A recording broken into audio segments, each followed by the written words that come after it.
New Zealand First has always been a populist party. Winston does everything he can to get into Parliament, and he's been doing it for 40 odd years, so Mm. he's certainly very good at that. This election, though, he got a bit of a boost when he went down to the protests in Wellington in February of 2022. Some of the people in the protests saw him as a hero because he's a well known face, a well known name, and he's coming down to listen to us. And as we've sort of got closer and closer to the election, he's taken on board their views and their stances. He's even brought a number of those people into his party to showcase that this is where he's looking at going. One of the issues that you have with all of these fringe groups is that they're really good at what we call rage farming. And it's finding something new to be angry about every week. Initially it was mandates and vaccines, and then those were dropped.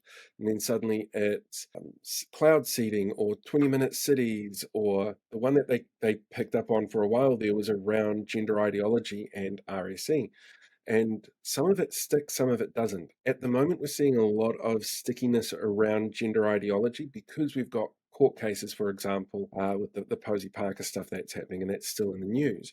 So for those that get rage farmed and those that do the rage farming, it's really easy fodder to keep throwing at their people.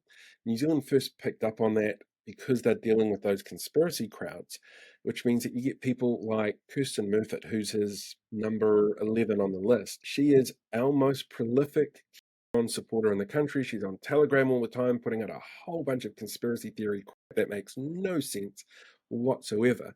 But her influence on the way that they create policy showcases that they're going to get traction from people paying attention to it from other crowds. And that's exactly what he needs for people to go, maybe he's a viable source for us to put into Parliament.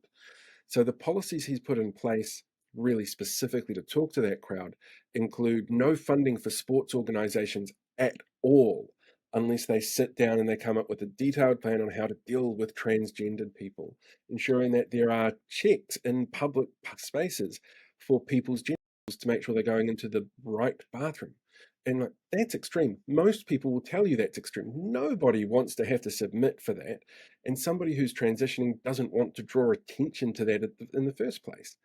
Mm. It is a really cruel, heartless policy, but it's one he's adopted because those rage farmed crowds have told him that's what he wants.